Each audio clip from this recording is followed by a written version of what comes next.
So what are the best Christmas sheet music books for the harp? I don't know, but I'm going to tell you the ones that I use. Here are my top 10 favorite Christmas sheet music books for the harp, plus a bunch of one-off singles that are absolute essentials. This hat is just not doing what I wanted to do. I see a post thread this week about what are the best Christmas music books? What are your best recommendations? And almost every comment had recommended this book, 50 Christmas Carols by Sylvia Woods. And it's a good book. Let me never disrespect the absolute monster output of the incredible Sylvia Woods. She has done more for harp performance and playing popular music than any other arranger I know about. But I got this book when I was like 10, and I remember being bored with it by age 11. These are not bad arrangements. They're just very, beginner accessible, which is a great place if you need reference, and these are wonderful references. I had a friend of mine when I just started playing explain to me a great way to use this book was to play every melody in it in a different octave or with a different level of arpeggiation in the bass. It's almost treat it like a lead sheet, but it's almost always where people start, and I want to give you some options. Again, this is not saying anything bad about Sylvia Woods. I have some of her other arrangements on later in the list. In the graph of how we do music arrangements, we have the line from boring to interesting and from easy to hard. We want to live in anywhere between here and here. I mean, this is the sweet spot. Kind of interesting, but not too hard. So my list is going to start easy and get progressively more complicated. Very beginner friendly, we have Popular Christmas Album for the Lever Harp by Mary Jean Zarick. Zarick. I have played these every single year since I bought the book like 20 years ago. Have Yourself a Merry Little Christmas, Holly Jolly Christmas, I'll Be Home for Christmas, Let It Snow. I love these because they sound really impressive, but they're not hard even to sight read, even for a beginner. And while we are savoring the simple, let's jump over to Poppin' Easy. These are all the most famous melodies from Nutcracker. I will still use this intro of Waltz of the Flowers when I'm going into the cadenza if I ever play it solo for like a show-off piece in a concert. Now sometimes I want those classic radio carols, and sometimes I want to be obscure and medieval. I present to you Cold December Winds. This is Suzanne Gildeman's arrangement for lap harp. These are a bunch of really wonderful medieval carols, and if you want to be, clearly I use this a lot, it's falling apart. And if you ever have any Renaissance fairs or like madrigal dinners, if you ever just want to mellow out with a gothic feel. And it also has all of the chord symbols, so if you want to expand on it and add some more complicated bass, if you get more expansive or play it on a bigger harp, you can do that. And this is one thing I notice about good arrangements. Even though they can fit on smaller harps, if you're feeling more expansive, you can just spread the octaves apart, and it's still a ton of fun to play. Also, if you have the chords with it, it really helps if you want to improvise or if you have someone else playing with you who knows how to improvise. And if you don't think you can improvise, it's really not that hard. You can learn. Okay, we are now in the golden sweet spot. Not too hard, not too easy, just right. I give you Kim Robertson's Celtic Christmas. Oh, these arrangements are so good. I especially love the Coventry Carol. I am such a medieval minor person. Kim creates a lot of great repeating patterns in the left hand, which once you learn the pattern, it becomes really easy to repeat and expand on. It sounds really rich and rhythmic and complicated, but it's actually not that hard to play. Her versions of O Come, Emmanuel, Lo, How a Rose Ere Blooming, and Away in a Manger are some of my go-tos. After all, we're talking harp music. Who doesn't want to be a little Celtic?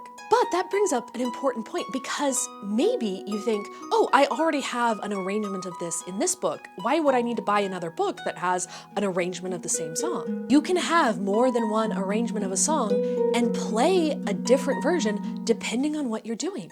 I have 4 separate versions of Silent Night that I keep with me and play depending on the venue. I have one that I play when I'm with people who are singing. I have one that I play if I want duets. I have one that I play when I really want to be a solo, when I am the only person in the concert. But then I have another version when I'm like background at a Christmas party and I want the song to like stretch out for another 5 minutes, and it just repeats beautifully. Sometimes you just want a different feel or a different take on something so familiar. So experiment, get books with different versions of things and see which ones you like. I have a couple of books from my friend Sunita Stanislaw. Her newest one, Star of Wonder, is the one I'm recommending here, but she also has several others. Now, I love her version of Alnita Nanya, Spanish, Alanita Nanya, or Rise Up Shepherds and Follow. But I don't use her versions of things like the Huron Carol because I made my own version of this just to grab a different energy, something that has a bit more punch. I also have to mention my friend Stephanie Clausen, who again rides that perfect line between Celtic simplicity and richness. Stay. Her version of I Wonder As I Wander has this incredible repeated ostinato arpeggio that, glows.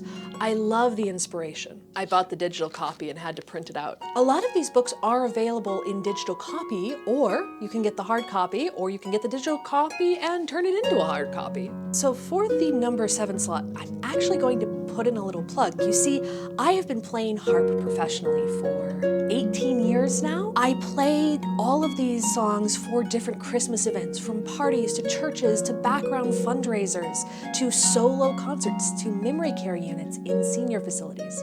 I play a lot of places. And each of these arrangements I either fell in love with to play myself, or I took as a base. I started developing because I wasn't quite satisfied. I wanted something more. I wanted a bit more sparkle or a bit more energy. And I ended up developing my own versions of songs. And then I recorded a Christmas CD, and I turned all of the arrangements I made for my own CD into sheet music. So I have a book of Christmas sheet music called Bearing Gifts, which is all of the arrangements that I've made publishable from my CD. I also have a bunch of singles. This year I released Columcille, which is a traditional Celtic Christmas carol, and Gaude Te, which is another medieval classic. I also have a bunch of free ones, including things like Tomorrow Will Be My Dancing Day or We Wish You a Merry Christmas. Those are just gifts. Go grab them. They're free. I'll often use what's called word painting when I make an arrangement of a song. I'll look at what the lyrics say, and I'll try and reflect the adjectives in the song. Angels We Have Heard on High floats really high. My version of Angels from the Realms of Glory has a lot of falling arpeggios because they're coming from the realms of glory. They're coming down to earth. My newest version of Gaude Te, Gaude comes from the Latin word of joy. And so it's a command, rejoice, rejoice. I wanted to make it explosive. It has these big dramatic dynamics. Some of the ones I got best reviews on have been the Huron Carol, a Native American carol that I added a really strong rhythm to. Or my version of We Three Kings, which utilizes some of the Arabian dance melody from the Nutcracker woven in between the verses of We Three Kings of Orient and Ar. After all, We Three Kings came from Arabia. And yes, I'm including my own music in my list of music books, but not just because I think you would enjoy these, but because you can do this. The best arrangement, the best version of music for the harp is the version that you enjoy. And if you want something out of an arrangement that it's not giving you can adapt it. Cross out notes, add notes, make your own version. It's not as hard as you would think. Go in there with a red pencil or pick up one of the free sheet music programs that are available online. MuseScore has a way to write sheet music. I use Sibelius, which is an app. It's not very expensive. Or if you love something out of a specific song, borrow it and use it in a different one. If you love that ostinato pattern or that left-hand rhythm, take it and reuse it and make your own version. But if you're looking for some inspiration for that, let me give you a few more of my favorite singles. These aren't books, these are just individual pieces. My favorite version of Carol of the Bells, F. Dolores Mooring, amazing and accessible for lever harp. The Christ Child's Lullaby by my friend Tiffany Schaefer, also a great duet. Sweet Little Jesus Boy by Daniel Burton. There are versions of Sweet Little Jesus Boy in Sonata Stanislaw that are available for lever harp. This one's for pedal harp, and it's just so rich. I love it. Also makes great background. Oh, Walking in the Air. I actually heard this song from Celtic women before I'd heard it in the movie. This is a great one, not just at Christmas time, but really any time of year. So pretty. It's just one song, but it feels like a book because it has versions for lever harp, pedal harp, harp duet, and a simplified solo and a lead sheet for playing with other instruments. And if you are wondering the difference between pedal harp music and lever harp music, or what all of these other terms I'm using means, I'll make another video. And another single that has everything included. This is Sylvia Wood's arrangement of Charlie Brown Christmas by Vince Guaraldi. This has two songs, Christmas Time Is Here and Linus and Lucy, arranged for both pedal harp and lever harp. So it's 4 pieces of sheet music in one single. I told you I'd have more Sylvia Woods on here. Proud favorite. Anytime I play this, people go wild. Mary Did You Know, arranged for lever harp by Marilyn Rambo. Oh, this is such a good version. It's loose but haunting. I've played this exact piece of sheet music since I was 16. Again, crowds love when I play this.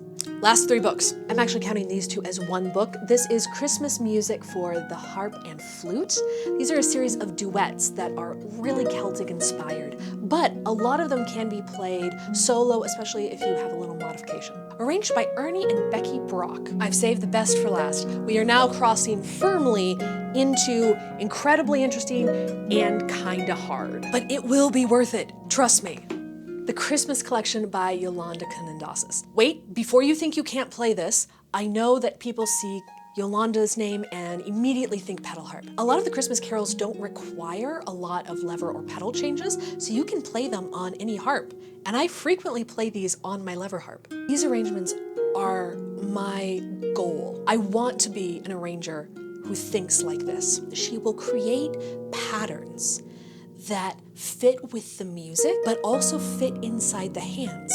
They're easy to play, but they're not so repetitive that you get stiff. They're rich, but not heavy. Her versions, especially of The First Noel and Bring a Torch, Jeanette Isabella, are worth the price of the book. My teacher actually used this arrangement of Still, Still, Still in her wedding. I know that this is advanced pedal harp music, but I would honestly recommend this to any level of harpist, if only for the arrangement of The First Noel. And it's something you can always grow into. Add one every year. And finally, I have to mention the arrangements by Carlos Salcedo. He has 2 Christmas books.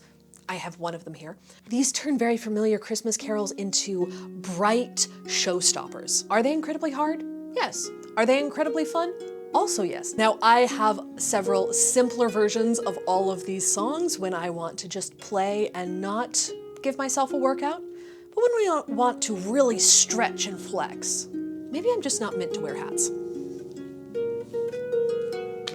Yarhar. So what makes a good Christmas arrangement? It's something that's interesting to listen to for your audience or for yourself, but also interesting for you to play because Christmas music gets played a lot, at least for me, over and over and over and over and.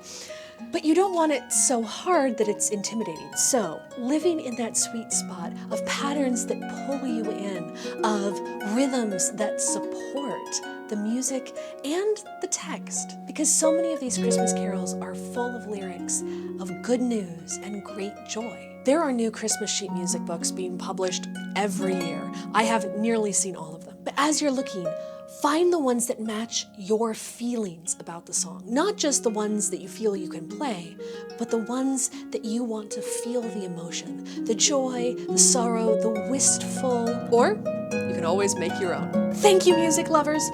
Do you want more sheet music reviews? Leave a comment below. And until the next time I see you, may all of your days be filled with great music.